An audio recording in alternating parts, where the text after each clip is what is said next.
அழகே அழகு சீரியலோட upcoming episode என்னென்னு பார்க்கலாம். அழகுமதி எப்பயும் போல் காலேஜுக்கு கிளம்பி வராங்க.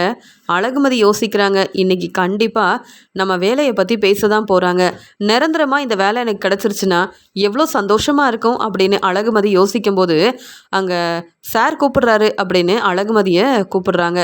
உடனே அங்கே அழகுமதி வந்த உடனே, சார் என்ன சார் என்கிட்ட பேசணும்னு சொன்னீங்களா அப்படின்னு கேட்கும்போது, ஆமாம் அழகுமதி, உங்ககிட்ட நான் நிறைய பேசணும் அப்படின்னு சொல்லும்போது, என்ன சார் என் வேலையை பற்றி தானே அப்படின்னு கேட்கும்போது, ஆமாம் அழகுமதி அப்படின்னு சொல்லிட்டு, உங்களை நிரந்தரமாக இந்த வேலையில் நீங்கள் இருக்கணும்னு என்னால் சொல்லவும் முடியாது.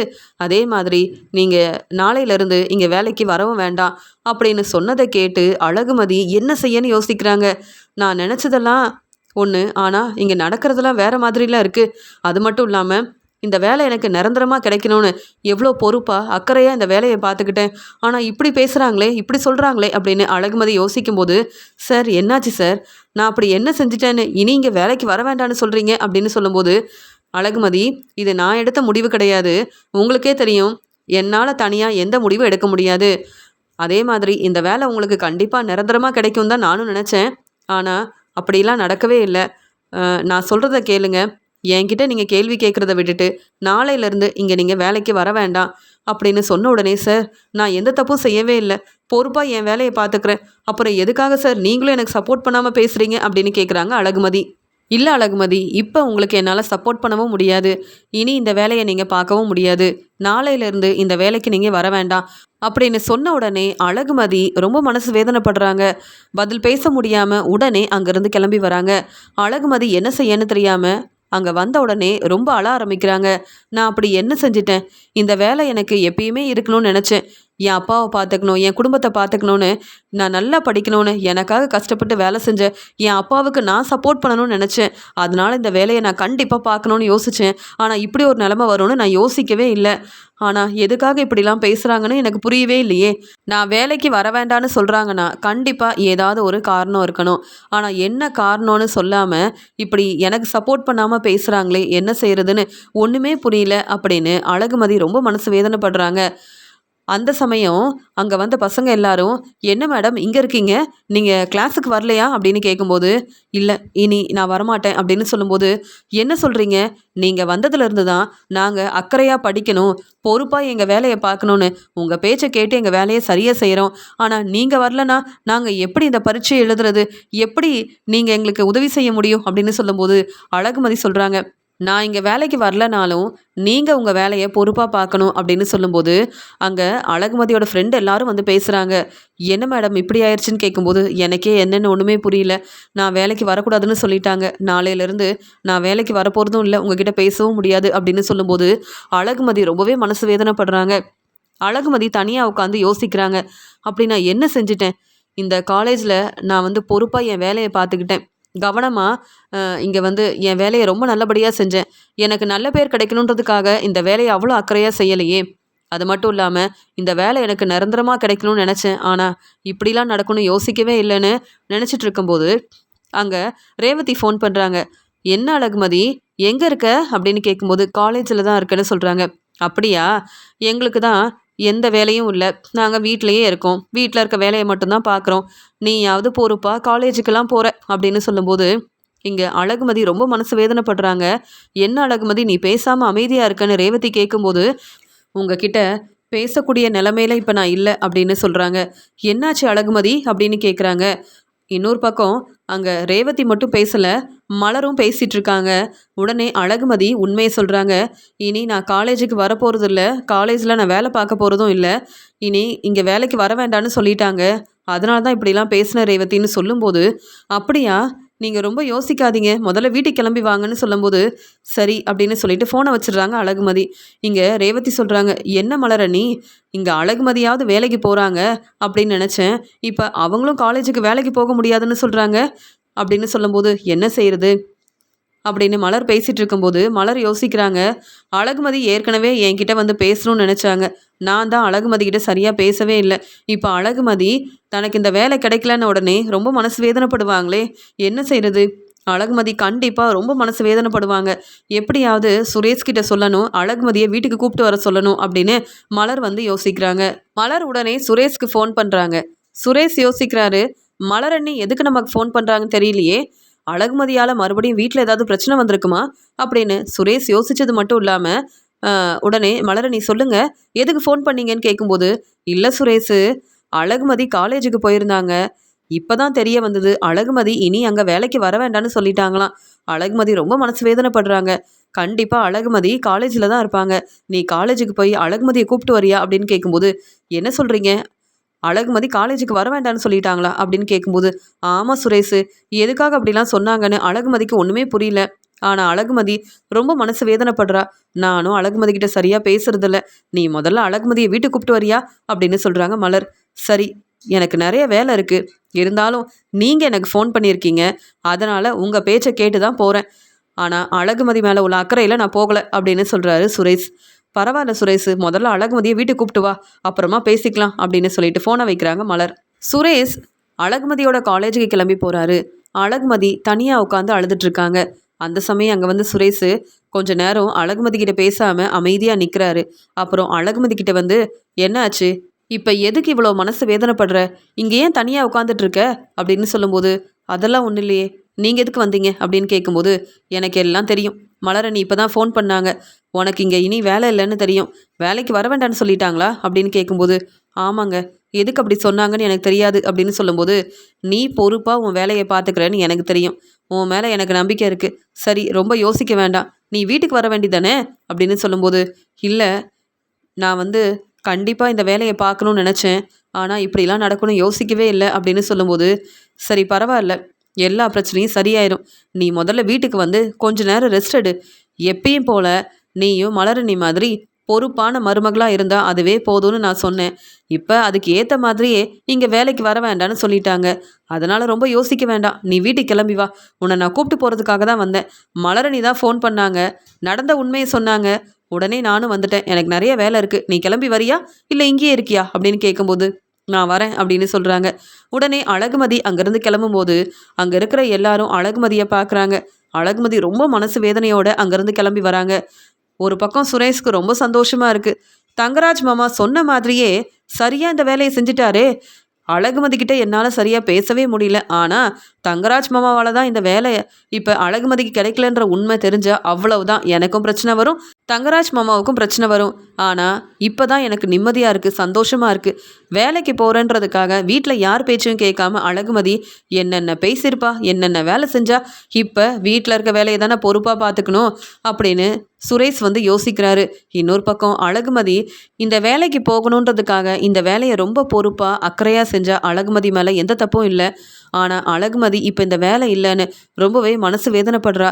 அதனால் அழகுமதி கிட்ட பேசி புரிய வைக்கணும், அழகுமதி கிட்ட ஆறுதலாக பேசணும் அப்படின்னு சுரேஷ் வந்து யோசிக்கிறாரு. அழகுமதி சுரேஷ் கிட்ட பேசாமல் அமைதியாக வராங்க.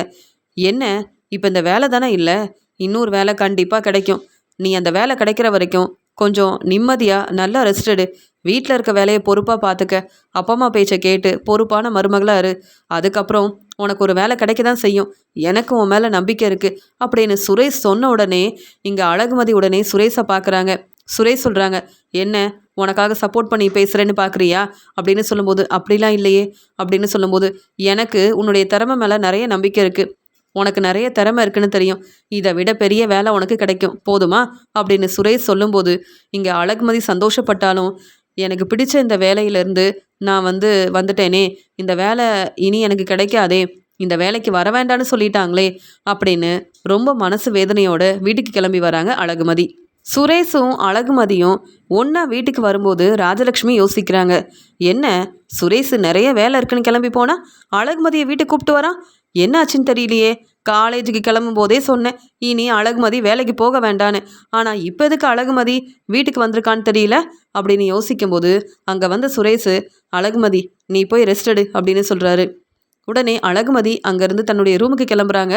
என்ன சுரேஷ், என்னாச்சு, மறுபடியும் அழகுமதியால் ஏதாவது பிரச்சனை வந்துருச்சா, எனக்கு தான் தெரியுமே இந்த அழகுமதி யார் பேச்சையும் கேட்கவே மாட்டா அப்படின்னு சொல்லும்போது, இல்லைம்மா அழகுமதி இனி வேலைக்கு வர வேண்டான்னு சொல்லிட்டாங்களாம் அப்படின்னு வீட்டுக்கு வந்த உடனே சுரேஷ் உண்மையை சொன்ன உடனே ராஜலக்ஷ்மி ரொம்ப சந்தோஷமா இருக்காங்க. சுரேஷ், நீ சொல்றது எல்லாமே உண்மைதானா? அப்ப இனி அழகுமதி காலேஜுக்கு போறேன்னு சொல்லி வீட்டில் இருக்க வேலையை செய்ய வேண்டான்னு ஏதாவது ஒரு காரணம் சொல்ல மாட்டா, அப்படிதானே? அப்ப அழகுமதி காலேஜுக்கு போக போறதில்ல. இப்பதான் சுரேஷ் ரொம்ப சந்தோஷமா இருக்கு. வேலைக்கு போறேன் சம்பாதிக்கிறேன்னு வீட்டில் இருக்க வேலையை இத்தனை நாள் அழகுமதி பார்த்துக்காம இருந்தால, வீட்டில் இருக்க வேலையை செய்யாம காலேஜுக்கு தான் போவேன்னு சொன்னால, இப்போ அவங்களே வேலைக்கு வர வேண்டான்னு சொல்லிட்டாங்களா? ரொம்ப நிம்மதியா இருக்கு, ரொம்ப சந்தோஷமா இருக்கு. இனி அழகுமதி வேலைக்கு போக போறதும் இல்லை, சம்பாதிக்க போறதும் இல்லை. நீ இவ்வளோ சந்தோஷமா பேசும்போதே நினச்சேன், பரவாயில்ல, நீ அழகுமதியை வீட்டுக்கு கூப்பிட்டு வந்ததும் நல்லது தான் அப்படின்னு சொல்லும்போது, சரிம்மா நான் கிளம்புறேன் அப்படின்னு சொல்லும்போது, சுரேஷ், உன்னுடைய வேலையை நீ கவனமாக பாரு, இனி அழகுமதியை நான் பார்த்துக்கிறேன் அப்படின்னு சொல்கிறாங்க ராஜலக்ஷ்மி. சரிம்மா நான் கிளம்புறேன்னு சுரேஷ் உடனே அங்கேருந்து கிளம்புறாரு. மலர் இது எல்லாத்தையும் கிச்சன்ல இருந்து கவனிக்கிறாங்க. அழகுமதி இனி வேலைக்கு போக மாட்டாங்கன்னு ராஜலக்ஷ்மி அத்தை ரொம்ப சந்தோஷப்படுறாங்க. அழகுமதி வேலைக்கு போகும்போது அவ்வளோ சந்தோஷமாக இருந்தாங்க. ஆனால் இப்போ வீட்டுக்கு வந்ததுக்கப்புறம் தன்னுடைய ரூம்லேயே இருக்காங்க. அழகுமதி கிட்ட பேசலாம்னு நினச்சா ராஜலக்ஷ்மி அத்தை என்கிட்ட கேள்வி கேட்பாங்க. என்ன செய்கிறது? அழகுமதிக்காக காஃபி கொண்டு போகலாம், அழகுமதி கிட்ட ஆறுதலாக பேசலாம்னு நினச்சாலும் அழகுமதி கிட்ட என்னால் பேச முடியலையே. ஏற்கனவே ஒரு பக்கம் அழகுமதி மேலே நான் ரொம்ப கோபமாக இருக்கேன், இன்னொரு பக்கம் ராஜலக்ஷ்மி அத்தை கேள்வி கேட்பாங்கன்னு வேற யோசிக்கிறேன். என்ன செய்யன்னு மலர் யோசிக்கிறாங்க. அந்த சமயம் இங்கே அழகுமதி கிச்சனுக்கு வராங்க, தண்ணி எடுக்கிறதுக்காக வராங்க. மலர் அமைதியாக இருக்கிறத பார்த்துட்டு அழகுமதியும் தண்ணி எடுத்துகிட்டு கிளம்பும்போது மலர் சொல்கிறாங்க, என்ன அழகுமதி எப்படி இருக்கேன்னு கேட்கும்போது, நான் நல்லா தான் இருக்கேன் அப்படின்னு சொல்கிறாங்க. அழகுமதி நான் காஃபி போட்டு கொடுக்கட்டுமான்னு கேட்குறாங்க. அதெல்லாம் வேண்டாம் மலரக்கான்னு சொல்லும்போது, இல்லை அழகுமதி நீ பேசுன, ஆனால் நான் உன்கிட்ட பேசாமல் இருந்தேன், இப்போ உன்னுடைய நிலைமையை புரிஞ்சுக்கிட்டு தான் பேசுகிறேன். நீ ரொம்ப யோசிக்காத, உனக்கு இதை விட பெரிய வேலை கிடைக்கும், நல்ல வேலை கிடைக்க தான் போகுது, நீ ரொம்ப யோசிக்காதன்னு சொல்லும்போது, அதெல்லாம் எனக்கு தெரியும், இப்போவே நான் வேலைக்கு போகக்கூடாதுன்னு எல்லாரும் யோசிக்கிறாங்க, இனி எனக்கு வேலை கிடைச்சாலும் கண்டிப்பாக வேலைக்கு போகணுமான்னு சுரேஷ் என்கிட்ட கேள்வி கேட்பாரு. நான் எவ்வளோ பொறுப்பாக அந்த வேலையை பார்த்தேன்னு எனக்கு தான் தெரியும். காலேஜில் இருக்க வேலையை வீட்டிலலாம் செய்வேன், அதனால் வீட்டில் எவ்வளவோ பிரச்சனை வந்திருக்கு, வீட்டில் இருக்கிறவங்க புரிஞ்சுக்காம பேசியிருக்காங்க. ஆனால் இப்போ காலேஜுக்கு வேலைக்கு வர வேண்டாம்னு சொல்லுவாங்கன்னு நான் யோசிக்கவே இல்லை அப்படின்னு சொல்லிட்டு ரொம்ப மனசு வேதனைப்படுறாங்க அழகுமதி. உடனே மலர் ஆறுதலாக பேசுகிறாங்க. பரவாயில்ல, நீ கொஞ்சம் பொறுமையாக இரு, இன்னொரு வேலை கிடைக்கிற வரைக்கும் நிம்மதியாக நீ ரெஸ்ட் எடு அப்படின்னு சொல்லும்போது, இனி கிச்சனில் இருக்க வேலையை நானும் பார்த்துக்கிறேன் அப்படின்னு சொல்லும்போது, அப்படியா, சரி அழகுமதி நீ ரெஸ்ட் எடு, சாப்பாடெல்லாம் ஏற்பாடு பண்ணிட்டு நான் கூப்பிடுறேன் அப்படின்னு சொல்லும்போது, அங்கே வந்த ராஜலக்ஷ்மி சொல்கிறாங்க, என்ன அழகுமதி, எங்கள் பேச்சை கேட்காம காலேஜில் இருக்க வேலையை தான் செய்வேன்னு பேசினேன், இப்போ அவங்களே வேலைக்கு வர வேண்டான்னு சொல்லிட்டாங்களா? உனக்கு இதெல்லாம் தேவையா? கல்யாணம் ஆனதுக்கப்புறம் வீட்டில் இருக்க வேலையை பொறுப்பாக பார்த்துக்க வேண்டிதானே? எங்கள் பேச்சை கேட்காம வீட்டில் இருக்கும்போதும் காலேஜில் இருக்க வேலையை பார்த்துக்கிட்ட, ஆனால் உன்னுடைய அருமை பெருமை என்னன்னு புரிஞ்சுக்காம வேலைக்கு வர வேண்டான்னு சொல்லிட்டாங்க. இனி எங்கேயும் நீ வேலைக்கு போக வேண்டாம், வீட்டிலையே பொறுப்பா கிச்சனில் இருக்க வேலையை எப்படி செய்யணும்னு மலர்கிட்ட கேட்டு தெரிஞ்சுக்க. இனி வேற வேலைக்கு போகணும்னு யோசிக்கிறத விட்டுட்டு எங்கள் பேச்சை கேளு அப்படின்னு சொல்கிறாங்க. மலர், இன்னைக்கு ஸ்வீட்டெல்லாம் செய்கிறியா அப்படின்னு சொல்கிறாங்க. எதுக்கு அத்தை ஸ்வீட்டெல்லாம் செய்யணும் அப்படின்னு கேட்கும்போது, என்னவோ தெரியல, ஸ்வீட் சாப்பிடணும் போல இருக்கு, ஏன் நான் சொன்னால் ஸ்வீட் செய்ய மாட்டியா அப்படின்னு சொல்கிறாங்க. உடனே மலர் சொல்கிறாங்க, புரியுது அத்தை, இன்னைக்கு நீங்கள் ரொம்ப சந்தோஷமாக இருக்கீங்க அப்படி தானே? அழகுமதி இனி வேலைக்கு போக மாட்டாங்க அப்படின்னு நினச்சி சந்தோஷப்படுறீங்களா அத்தை அப்படின்னு மலர் கேள்வி கேட்கும்போது, அப்படிலாம் இல்லையே, இன்னைக்கு எனக்கு ஸ்வீட் சாப்பிடணும்னு தோணுது, அதனால தான் ஸ்வீட்டெல்லாம் செய்ய சொன்னேன், நீ புரிஞ்சுக்காம பேசாத அப்படின்னு சொல்லிட்டு உடனே ராஜலக்ஷ்மி அங்கேருந்து கிளம்புறாங்க. ராஜலக்ஷ்மி இப்படி பேசுறதெல்லாம் கேட்டுட்டு மலர் அழகுமதி, ராஜலக்ஷ்மி அத்தை பேசுறத கேட்டு நீ ரொம்ப யோசிக்காத அப்படின்னு சொல்லும்போது, இல்லை ராஜலக்ஷ்மி அத்தை இப்படி தான் பேசுவாங்கன்னு எனக்கு ஏற்கனவே தெரியும், அவங்கள பற்றி புரிஞ்சுக்கிட்டதுக்கப்புறம் எதுக்கு நான் ரொம்ப யோசிக்கணும் அப்படின்னு சொல்லிட்டு அழகுமதி அங்கேருந்து கிளம்புறாங்க. ராஜலக்ஷ்மி சந்தோஷமாக இருக்காங்க. ராகவன் வந்த உடனே நடந்த உண்மையை தெளிவாக சொல்கிறாங்க. பார்த்தீங்களா, இனி நான் வேலைக்கு போகிறேன், நானும் சம்பாதிக்கிறேன்னு இந்த அழகுமதி நம்ம வீட்டில் இனி சத்தமாக பேச மாட்டா, தேவையில்லாமல் பிரச்சனை செய்ய மாட்டா. அழகுமதியை வேலைக்கு வர வேண்டான்னு சொல்லிட்டாங்களாம், அதான் மலர்கிட்ட இன்னைக்கு ஸ்வீட்டெல்லாம் செய்ய சொல்லியிருக்கேன், ஏன்னா நான் அவ்வளோ சந்தோஷமாக இருக்கேங்க, சம்பாதிக்கிறேன்னு சொல்லி என்னென்ன பேசுனா, வீட்டுக்கு சம்பாதிக்கிற பணத்தை கொடுக்கறதுக்கு முன்னாடி இவ்வளோ பேசினால, அதான் இப்போ நல்லா அனுபவிக்கிறா, இன்னும் வேற வேலை கிடைக்கும்னு எதிர்பார்க்குறா, ஆனால் எந்த வேலைக்கும் போக வேண்டான்னு தெளிவாக சொல்லிட்டேங்க அப்படின்னு ராஜலக்ஷ்மி சந்தோஷமாக பேசுகிறாங்க. பரவாயில்லையே, முதல்ல தங்கராஜ் மாப்பிள்ளை கிட்ட இந்த உண்மையை சொல்லணும். தங்கராஜ் மாப்பிள்ளையவும் ரேவதியவும் வீட்டுக்கு வர சொல்வோம் அப்படின்னு சொல்லும்போது, ஆமாங்க, மலர் வர ஸ்வீட் எல்லாம் செய்கிறா. அவங்க வந்தா இதை கேட்டு ரொம்ப சந்தோஷப்படுவாங்க. நீங்கள் முதல்ல தங்கராஜ் மாப்பிள்ளைக்கு ஃபோன் பண்ணுங்க. ரேவதியும் தங்கராஜ் மாப்பிள்ளையும் நம்ம வீட்டுக்கு வரட்டும். இனி அழகுமதி வேலைக்கு போக போகிறதில்லன்னு இதை கேட்டு நானே இவ்வளோ சந்தோஷப்படுறேன்னா தங்கராஜ் மாப்பிள்ளை எவ்வளோ சந்தோஷப்படுவார் அப்படின்னு சொல்கிறாங்க ராஜலக்ஷ்மி. உடனே ராகவன் தங்கராஜுக்கு ஃபோன் பண்ணுறாங்க.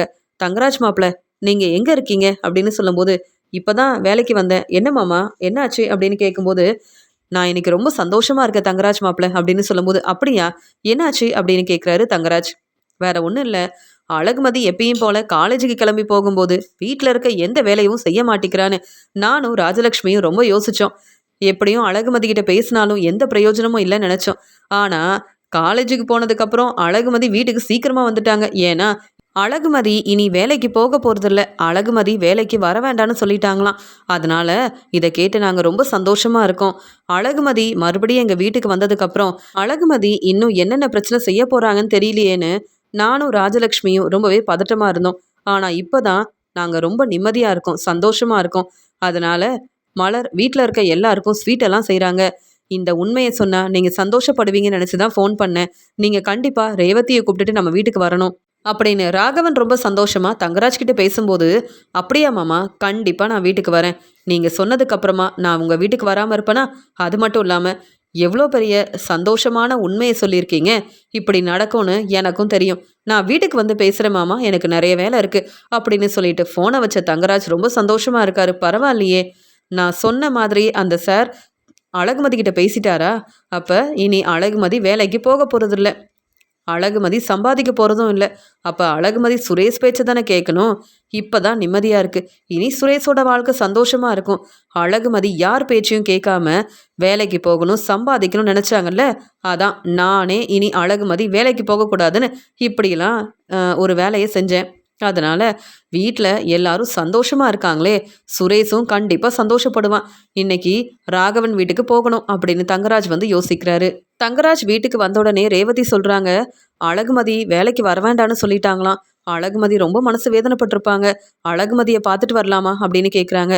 ஆமாம் ரேவதி, நானும் சொல்லணும்னு நினச்சேன். இப்போ உங்கள் வீட்டுக்கு தான் கிளம்புறேன், நீ வரியா ரேவதி அப்படின்னு கேட்கும்போது, பரவாயில்லைங்க, அழகுமதிக்காக இப்போவாது சப்போர்ட் பண்ணணும்னு நினைக்கிறீங்களே, அதுவே போதும்னு சொல்லும்போது, என்ன சொல்கிற, சுரேஷுக்கு மட்டும்தான் நான் சப்போர்ட் பண்ணுவேன், அழகுமதிக்கு நான் ஏன் சப்போர்ட் பண்ணணும்? சரி ரேவதி, நம்ம கிளம்பலாம் அப்படின்னு சொல்லிட்டு ராகவன் சொன்னதால் தங்கராஜ் ரேவதியை கூப்பிட்டுட்டு இங்கே தங்கராஜ் வந்து ராகவனோட வீட்டுக்கு கிளம்பி வராரு. தங்கராஜ் வரும்போதே எல்லாருக்கும் ஸ்வீட்டெல்லாம் வாங்கிட்டு வராரு. ஏன்னா நான் நினைக்கிறதெல்லாம் ரொம்ப நல்லபடியாக நடக்குது அப்படின்னு சந்தோஷமாக தங்கராஜ் வீட்டுக்கு வந்த உடனே மலர் எல்லாருக்கும் காஃபி கொடுக்குறாங்க. உடனே மலர், அழகுமதி எங்க அப்படின்னு கேட்குறாரு தங்கராஜ். அழகுமதி அவங்க ரூமில் தான் இருக்காங்க, ரெஸ்ட் எடுக்கிறாங்கன்னு சொல்லும்போது, அதான் அழகுமதி இனி வேலைக்கு போக போகிறது இல்லைல்ல, எவ்வளோ நேரம் தான் ரெஸ்ட் எடுக்க முடியும், வீட்டில் இருக்க வேலையை செய்ய வேண்டியதானே அப்படின்னு தங்கராஜ் பேச ஆரம்பிக்கும் போது ரேவதி சொல்கிறாங்க, என்ன நீங்கள் இப்போ தான் எங்கள் வீட்டுக்கு வந்திருக்கீங்க, உடனே இப்படிலாம் பேச ஆரம்பிக்கிறீங்க, நீங்கள் எதுக்கு இங்கே வந்தீங்க, அமைதியாக பேசிட்டு நம்ம வீட்டுக்கு கிளம்புவோம் அப்படின்னு சொல்கிறாங்க ரேவதி. ரேவதி, நான் தான் பேசணும், அதை நீ கேட்கணும், அவ்வளவுதான். நீ தேவையில்லாமல் அழகுமதிக்கு சப்போர்ட் பண்ணாத, எனக்கு இதெல்லாம் பிடிக்காது அப்படின்னு சொல்லும்போது ரேவதி யோசிக்கிறாங்க. என்னதான் பேச விடவே மாட்டிங்களே, அப்புறம் நீங்கள் பேசுகிறத மட்டும்தான் நான் கேட்டுக்கிட்டே இருக்கணும் அப்படின்னு யோசிக்கிறாங்க ரேவதி. அங்கே ராஜலக்ஷ்மி தங்கராஜ் கிட்ட சொல்கிறாங்க, தங்கராஜ் மாப்பிள்ள, நம்ம நினச்ச மாதிரியே இனி அழகுமதி வேலைக்கு போக போகிறதே இல்லை, இப்போ தான் எனக்கு ரொம்ப சந்தோஷமாக இருக்குது அப்படின்னு சொல்லும்போது அங்கே சுரேஷும் வராரு. என்ன சுரேஷ், இப்போ உனக்கு சந்தோஷம் தானே அப்படின்னு கேட்கும்போது சுரேஷ் அமைதியாக இருக்காரு. மலர் கவனிக்கிறாங்க. அந்த சமயம் அங்கே அழகுமதி வராங்க. அழகுமதி அங்கே வந்ததை கவனிக்காத தங்கராஜ் ரொம்ப சந்தோஷமாக ராகவன் கிட்டேயும் ராஜலக்ஷ்மி கிட்டேயும், இப்படி நீங்கள் இவ்வளோ சந்தோஷமாக என்கிட்ட பேசுகிறதுக்கு காரணமே நான் தான். ஏன்னா அழகுமதியோட காலேஜுக்கு போய் அந்த சார்கிட்ட பேசுனதே நான் தான். அவர்கிட்ட உண்மையை சொன்னேன், அழகுமதி இனி இங்கே வேலைக்கு வர வேண்டான்னு நீங்கள் தான் யோசிச்சு ஒரு நல்ல முடிவாக எடுக்கணும் அப்படின்னு.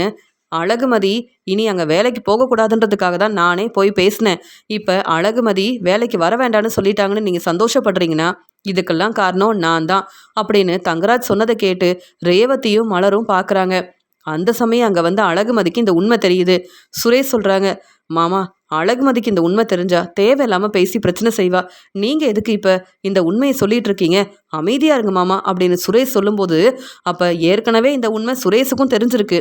அப்போ சுரேஷ், இந்த உண்மையை என்கிட்ட சொல்லவும் இல்லை, ஒன்றுமே தெரியாத மாதிரி என்கிட்ட ரொம்ப ஆறுதலாக வேற பேசினார்ல அப்படின்னு அழகுமதி யோசிக்கிறாங்க. மலர் வந்து அழகுமதி நல்லபடியாக வேலைக்கு போயிட்டு இருந்தாங்க. அப்போ தங்கராஜும் சுரேஷும் தான் இப்படி தேவையில்லாத வேலையை செஞ்சுருக்காங்களா அப்படின்னு மலர் ஒரு பக்கம் யோசிக்கிறாங்க.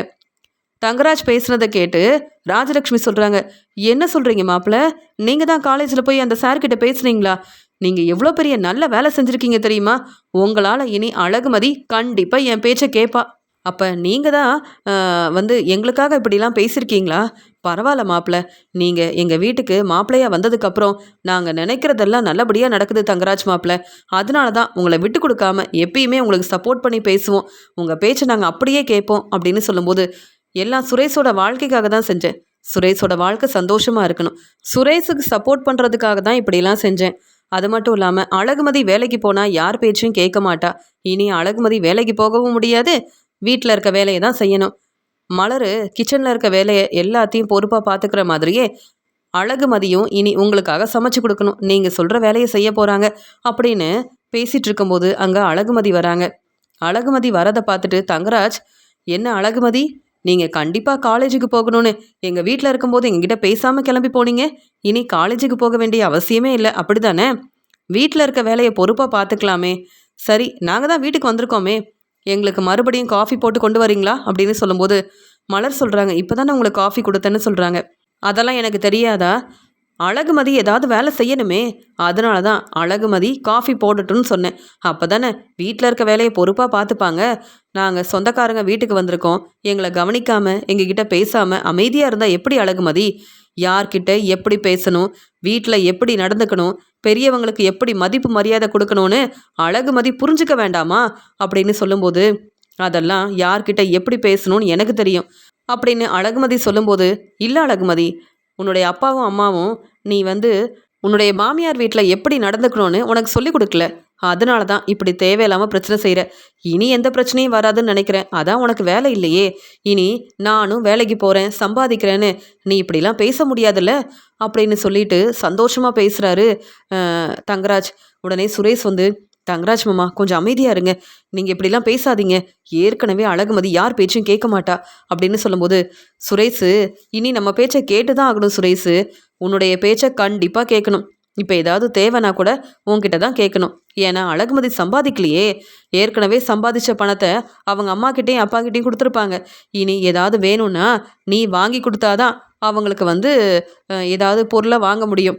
அப்படி நீ என்ன சொன்னாலும் அழகுமதி கேட்டு தான் ஆகணும் அப்படின்னு சொல்லும்போது ரொம்ப கோவமாக அழகுமதி அங்கே தங்கராஜை பலார்னு வெளுத்து வாங்குறாங்க.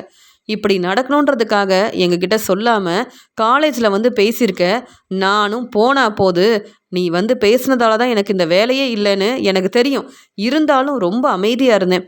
போனா போதுன்னு பொறுமையாக இருந்தா என்ன ரொம்ப பேசுகிற?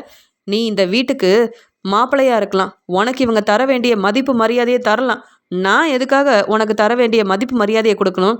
நீ எனக்கு என்ன பெருசாக நல்லது செஞ்சுட்ட? எனக்கு பிடிக்காத கல்யாணத்தை செஞ்சு வச்ச.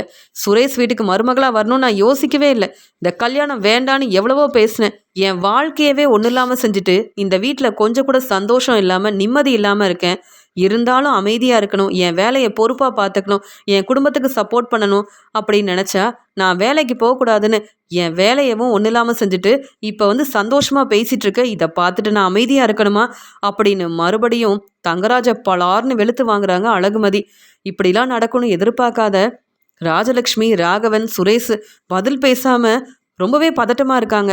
உடனே மலர் சொல்கிறாங்க, அழகுமதி கொஞ்சம் பொறுமையாரு அப்படின்னு சொல்லும்போது, நீங்கள் வேணும்னா பொறுமையாக இருங்க, இவங்க என்ன பேசினாலும் கேட்டுட்டு நீங்கள் பொறுமையாக இருக்கலாம், ஏன்னா இந்த வீட்டோட மருமகளாக இருக்கணும், உங்களுக்கு நல்ல பேர் கிடைக்கணும்னு நினைக்கலாம், ஆனால் எனக்கு எந்த அவசியமும் இல்லை. நான் எவ்வளோ கஷ்டப்பட்டு அந்த வேலையில் சேர்ந்துருப்பேன், எவ்வளோ நல்லபடியாக படித்து பெரிய வேலைக்கு போகணுன்னு நினச்சிருப்பேன், அது எல்லாத்தையும் இவங்க ஒன்றும் இல்லாமல் செய்வாங்க, நான் கேட்டுட்டு அமைதியாக இருக்கணுமா? நீங்கள் அமைதியாக இருங்க மலரக்கா, உங்ககிட்ட பேசுகிறதுக்காக வந்தேன், என்கிட்ட பேசாமல் நீங்கள் அமைதியாக தானே இருந்தீங்க, இப்போ மட்டும் எதுக்கு வந்து பேசுகிறீங்க? அது மட்டும் இல்லாமல் நான் செஞ்சது தப்பு தானே உங்ககிட்ட வந்து மன்னிப்பு கேட்டேன், அப்போவும் என்னை நீங்கள் புரிஞ்சுக்கல, ராஜலக்ஷ்மி அத்தை சொன்னதால அவங்க பேச்சை கேட்டு என்கிட்ட பேசாமல் இருந்தீங்கல்ல, நீங்கள் எதுக்கு இப்போ வந்து பேசுகிறீங்க? நீங்கள் உங்கள் வேலையை பாருங்க. நீங்கள் உங்களுக்காகவே பேச மாட்டீங்க, எனக்காகவா சப்போர்ட் பண்ணி பேச போகிறீங்க? நீங்கள் இந்த வீட்டில் பொறுப்பான மருமகளாக நல்ல பேர் வாங்கிக்கோங்க. ஆனால் எனக்கு எந்த அவசியமும் இல்லை, எனக்கு நல்ல பேர் தேவையே இல்லை. நான் மறுபடியும் இதை விட பெரிய வேலையில் சேரதான் போகிறேன். அப்போ பேசிக்கிறேன். இப்படி பிரச்சனை செஞ்சுருக்கீங்கல்ல, சுரேஷும் நீங்களும் சேர்ந்து நான் வேலைக்கு போகக்கூடாதுன்னு இவ்வளோ பெரிய வேலை செஞ்சுருக்கீங்க. இதே மாதிரி சுரேஷுக்கு சரியான பதில் கொடுக்க என்னால் முடியும் அப்படின்னு சொன்ன உடனே ராஜலக்ஷ்மி பதில் பேசாமல் ரொம்பவே பதட்டமாக அமைதியாக இருக்காங்க. இதுக்கு மேலே நம்ம பேசணும், இங்கே அழகுமதி ரொம்ப கோவமாக என்னையும் பலார்னு வெளுத்து வாங்கிடுவா. அது மட்டும் இல்லாமல் அப்புறம் எனக்கு கிடைக்க வேண்டிய மதிப்பு மரியாதை கிடைக்காது அப்படின்னு ராஜலக்ஷ்மி ரொம்பவே பதட்டமாக இருக்காங்க. ராகவன் பதில் பேசாமல் அமைதியாக இருக்காங்க. இங்கே உடனே ரேவதி சொல்கிறாங்க தங்கராஜ் கிட்ட, என்னாச்சுங்க என்னாச்சு அப்படின்னு கேட்குறாங்க. ரேவதி என்னை ஹாஸ்பிட்டல் கூட்டிகிட்டு போ ரேவதி, எனக்கு ரொம்ப முடியல அப்படின்னு அழகுமதி ரொம்ப கோவமா தங்கராஜை பலார்னு வெளுத்து வாங்கினதால உடனே தங்கராஜை ஹாஸ்பிட்டல் கூட்டிகிட்டு போகிறாங்க ரேவதி. இங்கே சுரேஷ் சொல்கிறாங்க, எனக்கும் இந்த பிரச்சனைக்கு எந்த சம்மந்தமும் இல்லை, தங்கராஜ் மாமா தான் இப்படி செஞ்சுருக்கிறாருன்னு எனக்கு இப்போ தான் தெரியும். உனக்காக தான் அழகுமதி சப்போர்ட் பண்ணி பேசினேன் அப்படின்னு.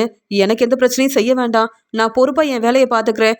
நீ இதை விட பெரிய வேலைக்கு போகணும்னு நினைக்கிற, உனக்கு நானே சப்போர்ட் பண்ணுறேன் அப்படின்னு சுரேஷ் பேசும்போது, நீங்கள் எல்லாரும் நான் வேலைக்கு போக மாட்டேன்னு சந்தோஷப்படுறீங்கல்ல, சீக்கிரமாகவே மறுபடியும் நான் வேலைக்கு போக தான் போகிறேன். அது மட்டும் இல்லாமல் நான் பொறுப்பான மருமகளாக இருக்கேன், உங்களுக்கு தர வேண்டிய மதிப்பு மரியாதை கொடுப்பேன். ஆனால் நான் வேலைக்கு போகக்கூடாதுன்னு சொன்னீங்க, நான் பொறுமையாகவே இருக்க மாட்டேன் அப்படின்னு சொல்லும்போது இங்கே சுரேஷ் அமைதியாக இருக்காரு. ரொம்ப கோபமாக பேசிட்டு அழகுமதி அங்கேருந்து கிளம்புறாங்க. மலர் யோசிக்கிறாங்க, இப்போவும் அழகுமதி என்னை புரிஞ்சுக்காமல் இப்படிலாம் பேசுகிறாளே அப்படின்னு யோசிக்கிறாங்க மலர். ராஜலக்ஷ்மி சொல்கிறாங்க, என்னங்க தங்கராஜ் மாப்பிள்ளையால தான் அழகுமதி இனி வேலைக்கு போக மாட்டான்னு சந்தோஷமாக பேசிகிட்டு இருந்தோம், அழகுமதி இப்படிலாம் செய்வான்னு யோசிக்கவே இல்லையே அப்படின்னு அழகுமதி பேசின பேச்சால் ரொம்பவே பதட்டமாக இருக்காங்க ராஜலக்ஷ்மி. இனி தங்கராஜ் சுரேஷுக்கு சப்போர்ட் பண்ணுறேன்னு எனக்கு எந்த பிரச்சனையும் செய்ய மாட்டாரு அப்படின்னு தங்கராஜ் மேலே ரொம்பவே கோபமாக இருக்காங்க அழகுமதி.